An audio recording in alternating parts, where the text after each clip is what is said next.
rero mwokagira imana mwe tugiye muri ya segment ya Meet Me Tonight no munsi dufite umutumirwa w'umushabitsi rero mumfashe tumwakire. Ladies and gentlemen, please welcome Malik Shaffy.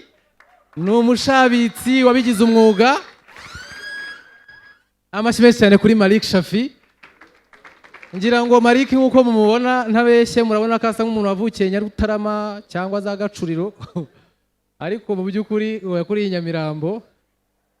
Malik, Nyamirambo ifata ute? Nyamirambo ni karitsiye imeze ite kuri wowe? Nyamirambo na hanga turi ariko. Aha ni Nyamirambo? Ni muri Nyamirambo. Aha ni Nyamirambo. Shonda yajyana Rusororo. Nimba hanga hari Nyamirambo. Kusa nk'abantu bakuriye za Nyarutarama ibanga nirihe? Reka da nukuvuga ngo unyirukanye. Nagenda iminota 3 nkageraho navukiye hari hirya. Munsi y'umusigiti. Malik Shaffy, muri bio yawe ku mbuga ukoresha wita umushabitsi kubera iki umushabitsi? Umushabitsi ni iki wundi? Ngera ngo mbizi. Hari umuntu wavuze ari yabyitiranyije niki? Impirimbanyi. So sinzi niba hari ukuntu nabisobanura neza, ariko umushabitsi nyine n'umuntu ushakashaka. Uri umushakashatsi. Iki ari cyo cyose ushobora kuba wakuramo amahirwe yo gukorera amafaranga utanduranyije ibyo ngibyo. Malik, wakuriye Nyamirambo, ni iyihe influence wagize kuba warakuriye Nyamirambo byagufashije iki mu kazi ukora ka buri munsi? Urumva muri rusange ahantu hariho hose wakuriye hagira icyo hakwigisha. Ariko hari ahantu rimwe na rimwe usanga warabaye bitewe n'ukuntu abantu bahazi bakagira ibindi bintu bagushyiraho. So Nyamirambo rero ni imwe muri quartier rimwe na rimwe abantu batekereza yuko umuntu wavuye Nyamirambo ibintu byinshi ashobora kujya ari nko kuba nka convert cyangwa gukora muri Tarinyota, ariko ntago ariko bimeze. Nyamirambo ni ahantu hari abantu nk'abandi bose. Hashobora kuba wenda hari inzitizi runaka, ariko ku buryo udashobora kuhakurira ngo ube wagera ahandi. So niyo mpamvu rero mu buzima bwanjye mfata pride nk'umuntu wavukiye Nyamirambo.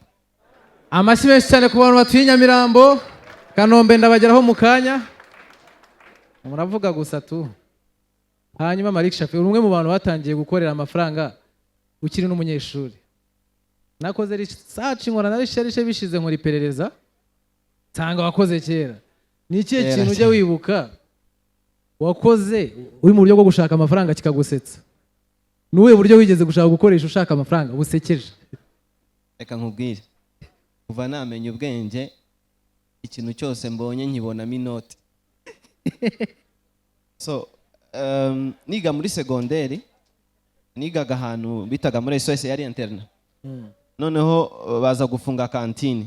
So urabizi muri interna ahantu hatari kantine abanyeshuri ntago babaho neza. So icyo twe twabaga muri interna habagamo abahungu babaga muri interna, abakobwa baratahaga. Ndareba ndavuga ariko abo bakobwa basohoka bashobora kumfasha gukorera inoti. So ukuntu abigenzaga nabatumaga ji yagashya. Namara ko batuma ji yagashya na biscuit zari ham. Noneho nkafata agashya nkagafungura nkagashyira mu kabido ka litiro 5 n'utu biscuit twari ham nkadutandukanye. Marete yanjye nkakuramo amakaye nkashyiramo ji n'agakombe. So agakombe nakagurishaga 100 na biscuit nkayigurisha amafaranga 20 kugeza igihe kantine izi. None se ko numva watetse imitwe nkanjye kera. Malik, uri mu bantu babashora amareka mbivuge gutyo bashora mu bintu bitandukanye. Wowe nka Malik Shaffy ni gute udiringa n'ibihombo?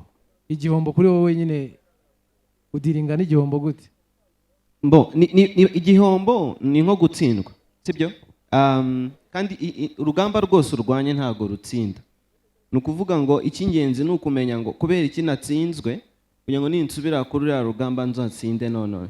So igihombo rero nukuvuga ngo ni ikintu uba ugomba gucamo uko byagenda kose. Hari igihe udahomba, hari igihomba gahoro, hari n'igihomba cyane. So ikintu cya mbere ni ukugira umutima ukomeye yo kuvuga ngo iki kintu kimbayeho ntago ari impera z'isi. Nshobora kongera nkabyuka hano nkagenda nkagera ku kindi kintu runaka. Icyo ni icya mbere. Ikindi cya kabiri cy'ingenzi kurusha ibindi byose ni ukwicara ugafata umwanya wo gutekereza kugira ngo umenye ngo kubera iki nahombye.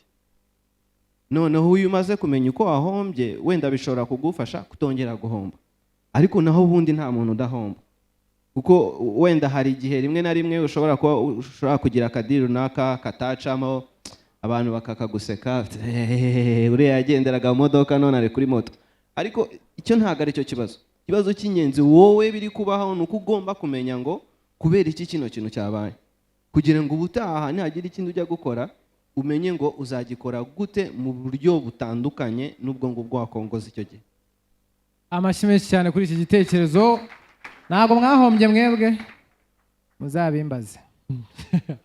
Malik Shaffy, iyi insanganyamatsiko ya Meet Me Tonight ni use what you have to get what you want. Ni iyihe nama wagira umuntu uri hano? Harimo abajene, abartiste, abantu bafite field zitandukanye. Ni iyihe nama nk'umuntu w'umucuruzi cyangwa mu businessman cyangwa umushabitsi ushaka? Kuko dufite ikibazo k'akazi kabuze, ariko mu bantu bakabuze harimo n'abataragashaka.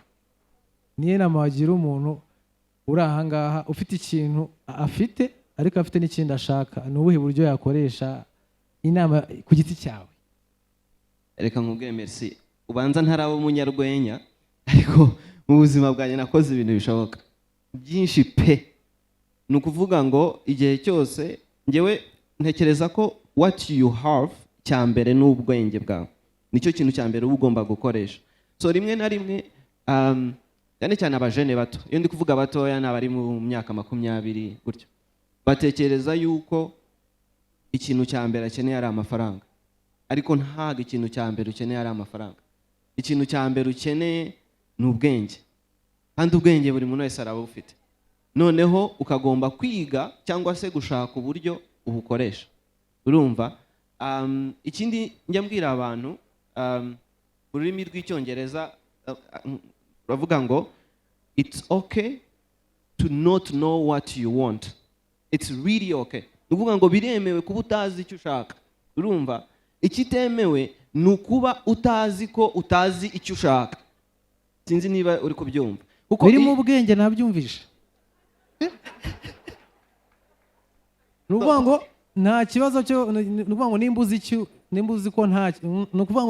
ko nta kintu uzi icyo ushaka, igikomeye ni ukuba utazi ikintu ushaka uri gushaka. So yeah, ni ukuvuga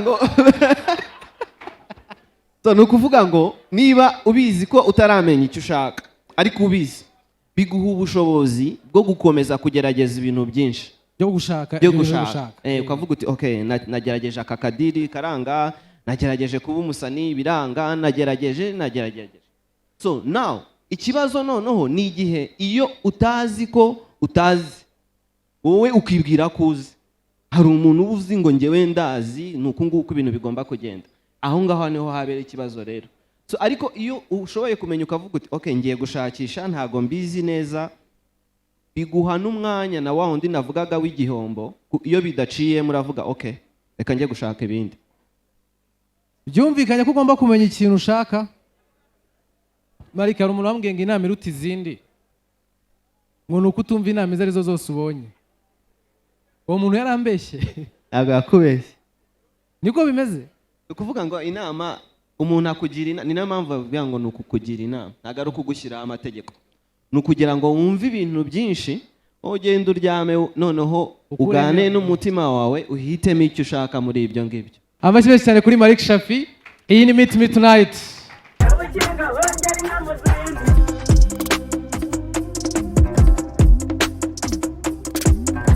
Wikinga wongera inyana ubwana